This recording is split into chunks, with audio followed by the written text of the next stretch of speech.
Alright, here's a look at this roof vent in the bathroom after I've taken the inside trim piece off. And looks like it's been repaired before, I believe. And looks like they sprayed some of that expanding foam up in and around it for insulation and to fill in gaps. I'm gonna have to clean all that out. Actually, I don't think it's quite as bad as I really expected.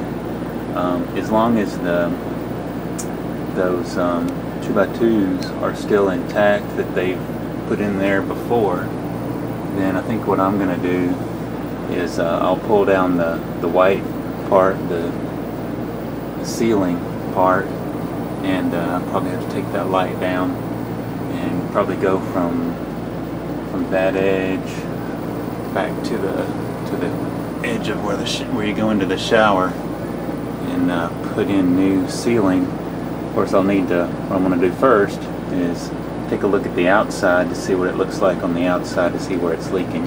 So I need to make sure we get that stopped.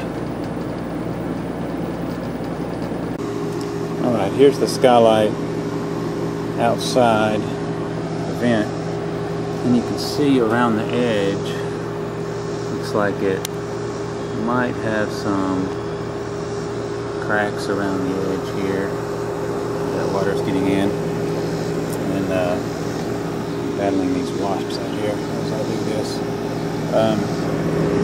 Also over here you can see a little water pooling and standing right here, so that's coming from the air conditioner right over here, pooling on that edge. Get away from me. And maybe seeping in right there. So what I'm going to do, as long as the rest of this vent looks okay, then I'm going to seal that all around real good, probably with some Eternabond, and clean it up good, and put it back together, and then finish it up on the inside.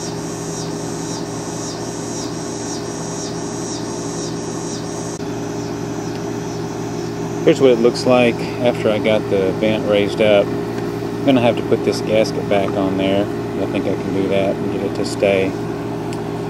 But the rest of the vent looks like it's in pretty good shape. It's had this cover over it, so I think that's protected it. So I think I'm just going to use it and seal it real well, and that should do it. Also, when I was up here the other day, this is the plumbing vent. I just barely touched this and it started to crumble, so when I was ordering my Eternabond, I went ahead and ordered one of these, so I'm going to replace that, put a new one on there.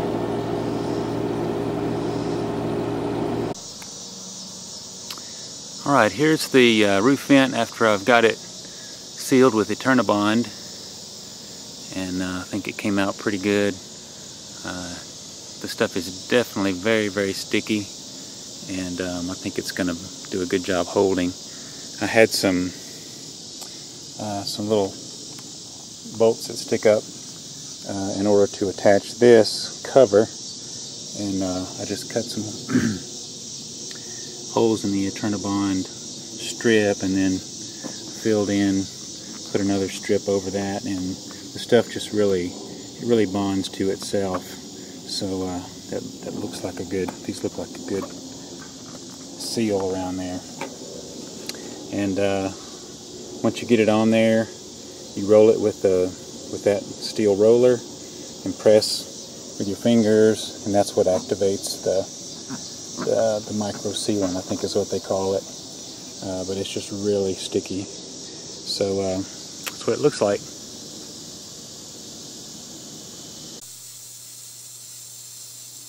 Working on this bathroom ceiling, I finally got the piece cut that's going to go over the bathroom ceiling, or at least over most of it. It's going to go over to the edge of the shower, and then I'll put a trim piece there, because that's as far as it needs to go. The rest of in the shower area is fine. So probably took me at least a dozen trips back and forth to the shop, cutting and measuring and cutting a little bit more to get this like it is, but I think it's going to go up in there and fit pretty well.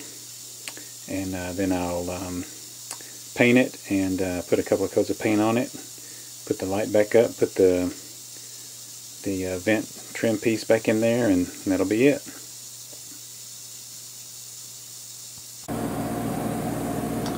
Alright, so after I got this piece in the bathroom ceiling, here's what it looks like.